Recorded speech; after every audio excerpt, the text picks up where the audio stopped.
a few Sundays ago, I was stuck in Atlanta airport when the power went out. But as we're walking along anyway, we're talking about this and that and the other thing, and the young lady tells me she's actually a professor at a local university.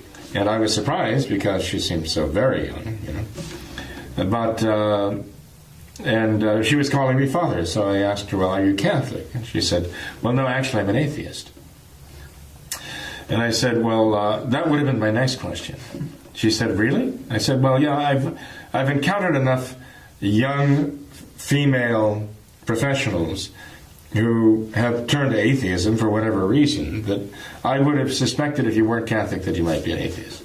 She said, oh, really? That's surprising. I said, well, I asked her, are you a thinking atheist or a feeling atheist? And she said, what do you mean? I said, well, there are those who feel their atheism and those who think they're atheism. And I told her about a gentleman I know from right here in Cincinnati who was a scientist who one day told me he was an atheist. And I answered him, well, that's very interesting because someday I'd like to hear your arguments, your scientific arguments, why there can be no God.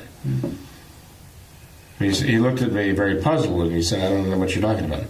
I said, well, obviously you must have a proof that there is no God, because if you thought that there could be a God, you wouldn't be an atheist, you'd be an agnostic. So as an atheist, you must have ruled out the possibility there is a God, so you must have some arguments to show that there can be no God. And he looked at me for a second as though I was trying to, get the better of him. And he just said, well, I feel better when I think there is no God. That was his answer. This is what the scientists said. So I was very disappointed because I thought that at some point we could sit down and have a very lively discussion, but an intellectual discussion. It was impossible to discuss his feelings. That he felt better when he thought there was no God, So I mentioned this to her. I said, this man obviously was going by his feelings. Even though he was a scientist, it wasn't really an intellectual matter with him. So he wasn't a thinking atheist, he was a feeling atheist. That's what I mean.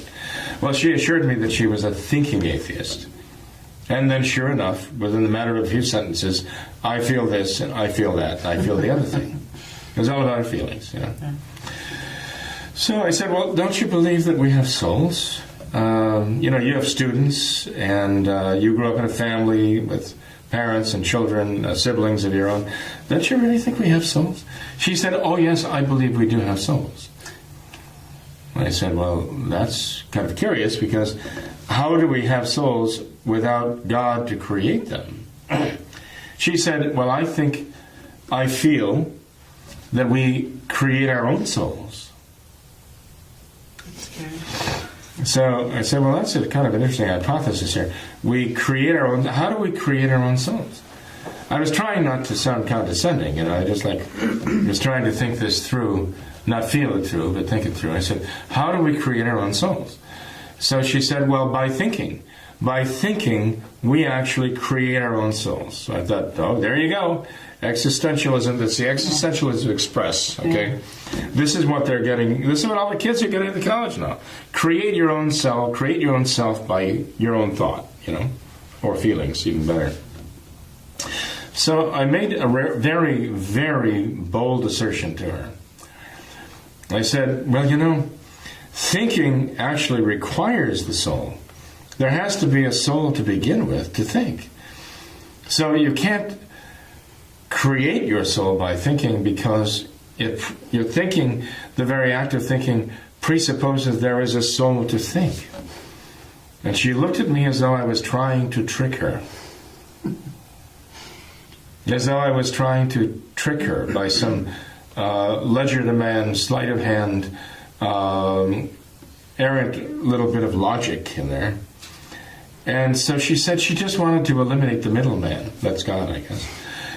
So we're all able to create our own souls, and it just seemed very obvious to her. And she changed the subject at that point.